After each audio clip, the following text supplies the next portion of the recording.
뭐 엔비디아나 퀄컴, 애플 이런 데로 이직을 해버리고 등록금 한 학기 120만 원, 한 끼 1,800원일 겁니다 아마. 식사가 1,000원대라고요? 안녕하세요. 에브리띵 MC 친절한 동주씨 그리고 꿀벌 진학캐스터 오승열입니다. 네 오늘도 오승열 선생님과 함께 정말 보석 같은 학과를 만나보려고 하는데 선생님 오늘은 어떤 학과를 만나볼까요?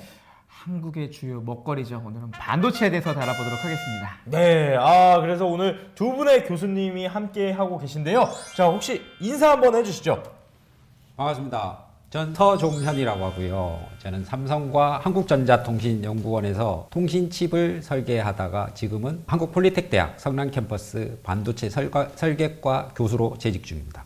저는 박상현입니다. 반도체 설계에 관련 학과가 필요해서 새로 만드는 것을 담당했고요. 그래서 같이 서종현 교수님과 반도체 설계과에 있습니다. 폴리텍대학 성남 캠퍼스의 그린 반도체 설계과에 대해서 알아보려고 하는데요. 학생들이 반도체라는 것 자체를 아나요? 그것도 낯설지. 반도체를 일단 모를 것 같은데. 전기를 통해야 되면 도체가 되게 하고 전기를 통하지 않아야 될 곳은 부도체 성격을 가지게 하는 왔다 갔다 스위치 역할을 해줍니다. 그게 반도체. 전기 흘려보내. 전기 막아. 전기 흘려보내. 전기 막아. 약간 요 역할을 해준다는 거잖아요. 역시 전자공학. 전자공학과다. 그래서 학생들이 가면은 뭘 배우는지 그런 것들을 좀 알아봐야 될 것 같습니다. 이런 칩을 지금 보시는 칩이 가정 제품이라든지 자동차 안 들어가는 곳이 없죠. 우주 항공 산업부터 전부 다 반도체 칩이 들어가는데 이런 칩을 만들어내는 거죠. 아이디어를 이 칩에 넣는 겁니다. 내 생각을 이 칩에 넣어서 이 칩이 가전 제품 그리고 우주 항공 산업 이런 데 다 적용이 되는 거죠. 자, 학생들이 반도체 그러면 뭔가 그냥 어려워요. 어려운데 돈은 많이 벌 것 같고 그냥 막연한 그런 게 있어가지고 그 설계까지 한다 그러니까 더 부담스러운 것도 있지만 막상 가보면은 어떻습니까? 쉽습니까? 어렵죠. 어렵지만 솔직하게. 그만큼 이제 어려우면 말씀하셨듯이 이점도 있겠죠. 다른 분야보다 우선 연봉 면에서도 좀 당연히 높을 거고요. 그만큼 고생했던 만큼 내가 성공했을 때 이 칩 하나 딱 나오면 이 뿌듯함은 말로 못 하거든요. 그런 자부심도 많이 가질 수 있는 거고요. 실질적으로 자기가 낸 아이디어가 이렇게 제품으로 나올 확률이 좀 있나요? 그럼요. 근데 그게 궁금할 것 같아요. 지금 반도체 하면 삼성전자, 하이닉스 이렇게 돈 많이 주는 회사들이 막 우리는 떠오르는데 왜 인력 부족해? 요 호기심이 들 것 같은데 왜 이렇게 인력이 좀 부족하게 됐나요? 그러니까 예를 들어 삼성에 있던 사람들이 더 근무 조건이 좋은 엔비디아나 퀄컴, 애플 이런 데로 이직을 해버리고 그럼 이제 중견기업에 있던 좀 경력 좋은 사람들이 그 자리로 또 스카웃돼 가고 이런 연쇄 반응들이 일어나게 됩니다. 그래서 항상 인력들이 좀 부족한 상황이에요. 거의 지금 미국, 중국 할 것 없이 반도체에 거의 혈안이 돼 있잖아요. 그러면 가서 뭐 배우는 거예요 도대체? 되게 자연스러운 질문이네. 학생들이 가면 뭐 배우는 겁니까? 일반 대학에서 배우는 그런 과목 이외에 디지털 공학, 베릴로그라고 하는 그 언어를 배우고요. 레이아웃 설계 그리고 디지털 설계 실습 이런 과목들이 좀 있습니다. 이런 칩 설계해가지고 칩을 설계해서 만들어 보고 이걸 설계해서 한번 넣게 되면 요거 나오는데 대략 10개월 이상은 되거든요. 요즘 빨리 나온다고 해도. 그럼 교수님 요거 한번 할 때 보여주시는 게 좋을 것 같은데. 한번 어떻게 하시는지 살짝 보여줄 수 있나요? 카메라를 이용해서 우리가 이제 학과에서 설계한 프로그램이 여기 올라가는 거거든요.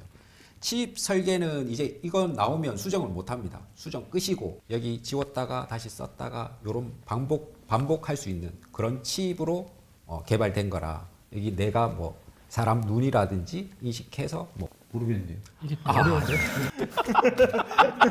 쉽게. 그 건물 만드는 걸로 비유를 해보자면 우리가 아파트를 대규모 단지로 만들 때에도 같은 집 안 구조를 수백 개를 만들잖아요. 얘는 마치 모델하우스 같은 거예요. 실제로 살거나 화장실도 쓰고 다 할 수는 있지만 해보니까 이게 좀 아닌 것 같아. 좀 수정해야지. 그럼 요거는 가볍게 수정을 해서 실제로 동작시켜 볼 수 있는 그런 칩이 요 FPGA라는 칩이에요. 예를 들어서 설계가 끝나서 아파트를 다 지어버리고 나면은 뭐가 잘못됐냐고 그 수만 개의 칩을 못 고치잖아요.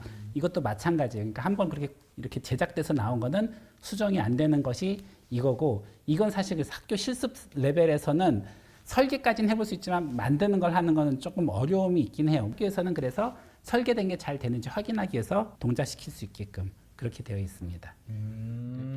한마디로 저거는 완제품, 요거는 약간 실습용으로 테스트 버전으로 이제 막 고쳤다 더 쓰고 막 그렇게 해보는. 그러면 컴퓨터를 아무것도 연결 안 하고 그냥 이걸로만 설계를 하는 거예요? 아니요, 컴퓨터는 연결을 하게 되어 있죠. 컴퓨터 연결을 해서 코딩을 해서 여기에 집어넣고 동작을 시키는 겁니다. 네. 그렇게 했을 때 요 정도 가까이 오면은 반응을 해. 그런 게 잘 작동이 되면은 이거 칩이 잘 설계됐네. 이런 것들을 보는 용도라는 거죠. 그렇죠, 그렇죠. 설명 맞지 주실게요? 맞아요. 폴리텍의 사실 최장점인 것 같아요. 타 대학들은 거의 이제 실습할 수 있는 기자재 장비가 조금 덜 돼 있고 전공 공부 위주로 하지 막상 이렇게 실습을 못 하는데, 그래서 그런 장비들이 갖춰 있으니까 좀 분위기는 좀 어떤가요, 그게? 현장 실습을 얼마나 많이 하나요, 학생들이? 현장 실습은 거의 50% 넘죠. 실습 위주의 교육이 진행되는 겁니다. 그러면 요 그림 반도체 설계과 졸업했다. 그럼 뭐 어디로 가는 겁니까? 중소기업이나 중견기업에 취업을 할 수 있고, 그럼 거기서부터 실력을 키워가고 경력을 쌓아나가면서 이직을 할 수 있게 되죠. 연봉은 어떻게 되나요? 3,500에서 4,000 사이인 것 같습니다. 그게 예, 초봉인 거죠. 예. 기본적으로 인력이 부족하기 때문에 본인이 이렇게 또 커리어만 계속 쌓아간다면은 점프가 좀 다른 산업보다는 훨씬 쉬운 산업으로 보여지는데 네. 맞나요? 네, 그렇습니다. 요것도 근데 좀 언급해야 될 것 같아요. 하이테크 과정이 좀 뭔가요?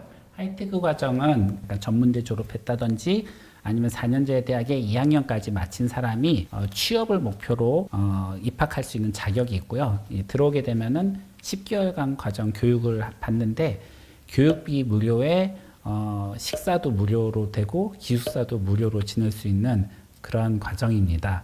다 공짜에 훌륭한 교수님이 수업도 해줘, 그리고 기숙사도 제공해줘, 식사도 제공해줘. 그런데 훈련수당까지 준다. 네. 근데 이 분야에 주로 누가 들어오나요? 저희과 같은 경우는 전자나 이런 쪽 이공계 쪽 관련된 전공이 한 반쯤 되고, 나머지 반은 관련성이 없는 전공을 했던 대졸자들, 그렇게 한 반반 정도가 왔어요. 그러면은 한번 가볼까? 라고 하는 학생들에게 좀 입학에 관련된 이야기를 좀 해주시면 좋을 것 같아요. 장거리로 통학하는 학생이라든지 지방에서 온 학생들도 있을 것 같은데 기숙사가 좀 부족하면 어떤가 이런 생각이 있을 것 같은데, 기숙사 상황은 좀 어떤가요? 기숙사는 최근 한 2년 정도는 기숙사가 부족하지 않았어요. 예, 성남 캠퍼스는 1인실과 3인실 두 종류가 있고 남학생, 여학생 기숙사가 있고요. 작년, 올해 같은 경우는 다 원하는 사람이 들어갔습니다. 또 이제 교내에도 근로장학생 제도도 있어서 교내 그건 뭐죠? 근로장학생 제도? 네. 교내에서 어떤 그 학과에서 이제 필요한 일들을 하면은 이제 시간당 10,000원으로 해서 장학금을 받는 그런 게 근로장학생입니다. 공부 잘하면 장학금 제도 있나요? 이제 지정장학금이라서 외부 산업체에서 이제 기부 형식으로 이제 장학금을 주는 그런 제도들도 있고, 이제 복지장학금이라고 해서 좀 가정 경제적 형편이 좀 어려운 친구들 중에 일부 이제 학과에서 선발해서 복지장학금 나오는 것들이 있고. 그러면 요번에 좀 폴리텍 대학 정리를 좀 해보자면은 장점 3가지, 단점 요거 몇 가지를 좀 말씀해 주신다면은 좀 어떻게 좀 정리를 할 수 있을까요? 장점 먼저 좀 말씀을 좀 해주시죠. 좀 이론 위주보다는 그 실습 위주로 교육을 하기 때문에 그런 점에서 좋습니다. 지금 현장에선 이런 목소리가 좀 나오더라. 현장에선 이런 것들을 좀 원하더라. 이런 것들이 실시간으로 들어와서 그런 것들을 전달해 줄 수 있다는 거잖아요. 네. 요건 좀 굉장히 장점이에요. 자, 우리 서 교수님 단점. 성 비율이 남성과 여성 비율이 조금 기울어져 있죠. 뭐 그러니까 또 사실 뭐 저희 과만의 문제는 아닌 것 같고 일반 공대 그런 문제점이라고. 장점. 그러니까 반도체 산업 중에서도 특히 설계 쪽은 사실 여학생들이 하기 좋은 과입니다. 잘 몰라서 안 오는 것뿐이죠. 설계 쪽은 그렇게 3교대 근무하는 환경이 아니고 사무실 근무 환경이거든요. 그러다 보니까는 사실은 꼼꼼하고 집중력 높은 그러한 여성 인력들이 굉장히 잘 적응할 수 있는 좋은 산업 분야예요. 그래서 실제로도 그런 여성 엔지니어들이 많이 있고요. 저희 과 수석 친구도 사실 여학생입니다. 그래서 여학생들이 아주 적응하기 좋은 그런 특성이 있는 학과입니다. 학생들이 잘하더라고요. 네, 많이 지원해 주세요.